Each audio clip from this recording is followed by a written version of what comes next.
अगर किसी मुलाजिम की बेसिक सैलरी 80,000 हो और सर्विस उसकी हो 30 साल और उसकी एज जो है वो 60 साल हो, तो उसकी पेंशन का डिफरेंस आज हम जानेंगे कि सिंध में उसकी कितनी पेंशन बन रही है, जबकि पंजाब में उसकी पेंशन कितनी बनती है। बहुत बड़ा डिफरेंस होने वाला है, बहुत ज़्यादा इंटरेस्टिंग होने वाली है आज की वीडियो। आज की वीडियो में हम जानेंगे कि सिंध में पेंशन कैसे ज़्यादा बनती है, क्यों ज़्यादा बनती है, पंजाब में मुलाजमीन को कैसे नुकसान हो रहा है और कितना नुकसान हो रहा है। मुकम्मल पेंशन कैलकुलेशन और ग्रेजुएटेड डिटेल जो है वो आपके सामने रखूँगा। असल फ़र्क कहाँ है, इसकी हकीकत क्या है, इस हकीकत से आपको कैसे आशना होना होगा। अगर आप सरकारी मुलाजिम हैं या पेंशनर हैं तो आज की वीडियो आपके लिए बहुत ज़्यादा अहम है। सिंध गवर्नमेंट के एक मुलाजिम की पेंशन कैलकुलेट करेंगे और साथ ही इसका कंपैरिजन करेंगे पंजाब के साथ, ताकि आप खुद देख सकें असल फ़र्क कहाँ है, आप जान सकें। अगर 80,000 उसकी बेसिक पे हो और सर्विस भी उसकी 30 साल हो, रिटायरमेंट एज जो है वो उसकी 60 साल हो, और जो है टेक होम पेंशन उसकी कैसे बनेगी, कितनी बनेगी, तो आज हम इसी सिनेरियो को लेकर चलेंगे, उसकी कैलकुलेशन करेंगे। सबसे पहले बात करते हैं कि जी सिंध के मुलाजिम की।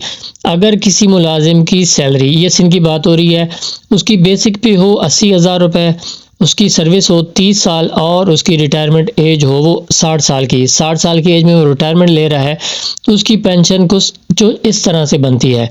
उसका जो कम्यूट या ग्रेजुएटी है जी, वो लमसम हम कर लेते हैं तकरीबन 29,09,871 रुपये, यानी कि रिटायरमेंट के वक्त तकरीबन उसको 29 लाख रुपए मिल रहे हैं।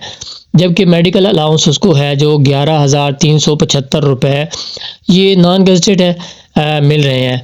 अब उसका जो है वो मंथली पेंशन, यानी कि मेडिकल समेत उसकी मंथली पेंशन जो है वो तकरीबन 98,227 रुपये बन रही है।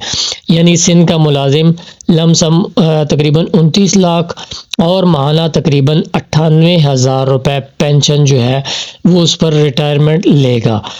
अब आते हैं इसी केस के दूसरे रुख की तरफ, यानी कि पंजाब की तरफ। अगर भी मुलाजिम पंजाब में हो, उसकी बेसिक पे 80,000 हो, सेम सिनेरियो है जी, सर्विस उसकी 30 साल हो और रिटायरमेंट एज जो है उसकी 60 साल हो, तो नतीजा बिल्कुल उल्ट और बिल्कुल बहुत ज़्यादा फ़र्क के साथ निकलता है। तो उसका नतीजा ये निकलता है जी, उसका कम्यूट या ग्रेजुएटी जो है वो तकरीबन 20,78,499 रुपये और मंथली पेंशन जो है वो सिर्फ 55,125 रुपये बन रही है। जी हाँ, सिंध में बन रहा था 98,227 रुपये माहाना, जबकि पंजाब में 55,125 रुपये माहाना बन रही है। यानी कि कितना फ़र्क आ गया है, तकरीबन एक महीने का। हर महीने उसको तकरीबन 43,000 रुपये का फ़र्क जो है वो आ जाता है सिंध और पंजाब के रिटायर मुलाजिम के लिए। और लमसम पेंशन में भी इसी तरह फ़र्क आ जाता है। जैसे सिंध का मुलाजिम रिटायरमेंट ले रहा है तकरीबन 29 लाख रुपए पर, और सेम सिनेरियो में, सेम एज में, सेम उसकी सर्विस में पंजाब का मुलाजिम ले रहा है तकरीबन 20 लाख रुपए। यहाँ भी जो है वो तकरीबन 9 लाख रुपए का फ़र्क जो है वो लमसम देखने को मिल रहा है। अब आप खुद अंदाज़ा लगाएं, क्या ये फ़र्क सिर्फ मामूली है या वाकई एक बहुत बड़ी नाइंसाफ़ी है, बहुत बड़ा फ़र्क जो है वो सामने आ रहा है। पंजाब के पेंशनर्स को हर महीने हज़ारों रुपए कम मिल रहे हैं, इसलिए वो आजकल एहतिजाज पर मजबूर हैं। लेकिन अफसोस कि अभी तक उनकी जो आवाज़ है वो कुछ ख़ास उस पर अमल दरामद नहीं हो रहा। अगर आप भी समझते हैं कि ये फ़र्क ख़त्म होना चाहिए तो वीडियो को लाइक, शेयर और ज़रूर आगे से आगे इसको शेयर करें, ताकि लोगों को इसकी इन्फॉर्मेशन मिल सके। इतना बड़ा फ़र्क होना नहीं चाहिए था, क्योंकि सेम गवर्नमेंट में है तो वो सिंध और पंजाब का इतना फ़र्क नहीं होना चाहिए। तकरीबन 9 लाख रुपए उसकी पेंशन में फ़र्क आ जाता है और 43,000 रुपये उसकी माहाना जो है वो पेंशन में फ़र्क आता है। अब 43,000 रुपये बहुत ज़्यादा अमाउंट होती है।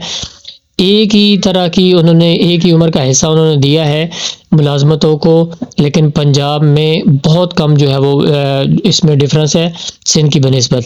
सिंध वालों को जी बहुत ज़्यादा मुबारक हो। अब ये कैसे होगा, कैसे मुमकिन होगा, पंजाब के मुलाजमीन जो है वो भी क्या इस नौबत तक पहुंच सकेंगे या नहीं पहुंच सकेंगे, इस पर बहुत ज़्यादा जो है वो गौर फिक्र करने वाली बात है। लेकिन ये आगे आवाज़ आपने पहुंचानी है। ताकि आपकी आवाज़ आगे पहुंच सके और आपको भी फ़ायदा हो सके। तो ये थी जी आज की वीडियो, मिलते हैं अपनी अगली अपडेट में, तब तक के लिए मुझे दीजिए इजाज़त। अल्लाह हाफ़िज़।